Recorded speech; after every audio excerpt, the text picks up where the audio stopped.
In this video, I'm going to talk about a few things I'd like you to be aware of as I start to do our first assignments with you.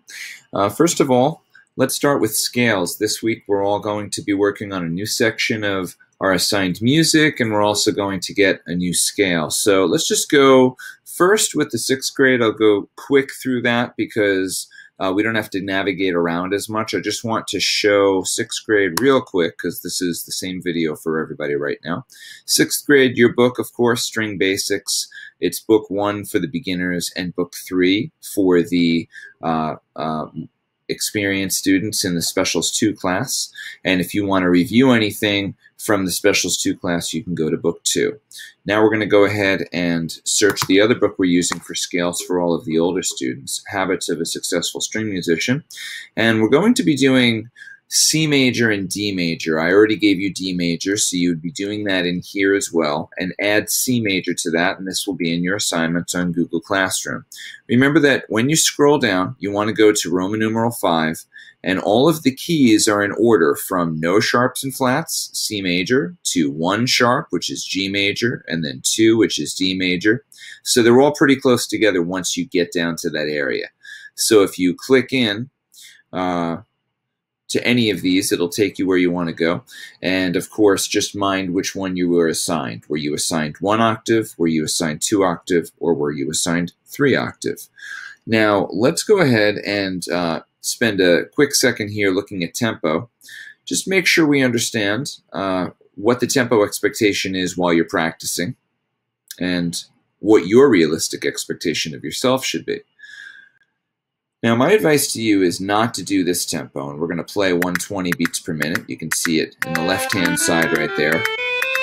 That tempo right there is a finished product, and to play it that fast would be too fast, especially for an initial practice. So we don't want to do that. My computer makes me click manually in order to click all the way down, but 50 or 60 beats per minute is a much better place to start just to get yourself established.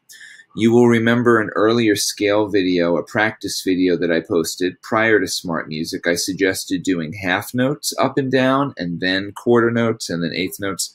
I still stand by that, but using this is good for the intonation, and that is definitely extremely valuable. Plus, you've got information about positions and fingerings here. Here's 60 beats per minute. Let's start it at the beginning.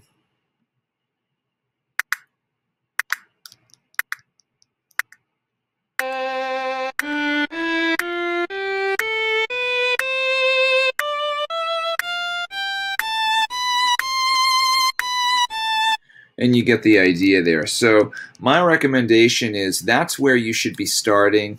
And unless you're playing it absolutely perfectly and you can record yourself playing a scale and it sounds perfectly in tune and it sounds perfectly even from note to note, then yes, you should be practicing at an extremely slow tempo. And you would be amazed at how much better your fast playing is when you have the discipline to practice slowly and really get the most musical sound out of your playing. So keep that in mind. Let me go to something else with you here. And if you are in 6th grade, at this point, I do want you to go ahead and practice, and you probably don't need to see the rest of this video. For the rest of you, let me show you one more thing. And I'm going to go ahead and go to an exercise. Oops. Sorry about that. Still getting used to this. I'm going to go to an exercise right in the beginning, and I want to go over something that has to do with tempo. And we're going to go to the crossing strings exercise. Now, I'm going to play this exercise for you. I'd like you to watch this, and I'm not going to change the tempo yet.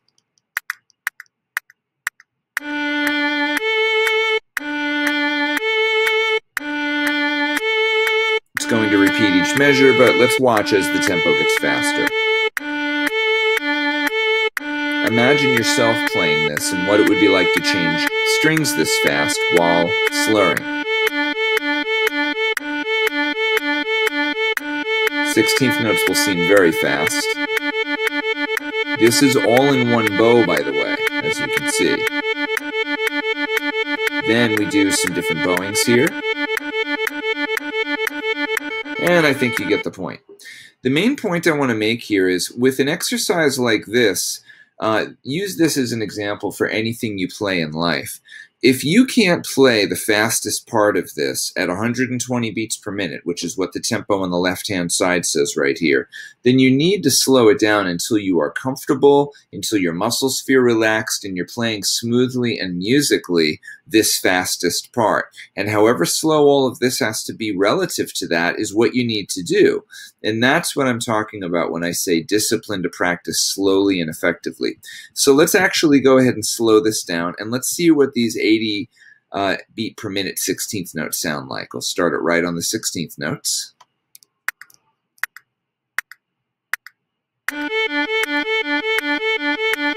And I'm going to stop it. And some of you might listen to something like that and say, oh, well, I could probably do that. And maybe you can, but can you do it without tensing up your hand or your arm or your shoulder at all?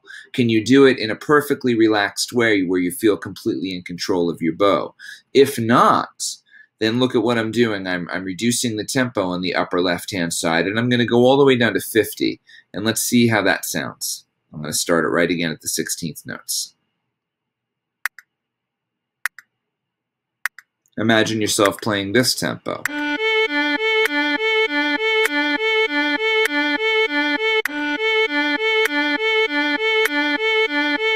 So maybe on the down bow it would be comfortable, maybe on the up bow you'd have to work on your tone a little bit, but even that might be too fast to get a really controlled musical sound, excuse me. So keep that in mind. There's one more thing I want to show you in this video, and it is something that you'll find helpful, of course, but you may have already found this. I'll use the 7th grade piece as an example. This video is really just a general video for everybody.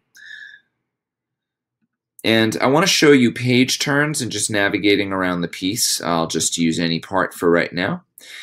And again, most of you may have discovered this already as you've been navigating around, but don't forget, right here in the upper right-hand corner, not in the corner, but in the upper right-hand side, and you might not be able to see where I'm pointing, I'm not sure, but there are pages here. 1 of 3 is what this says, and you can go from page to page.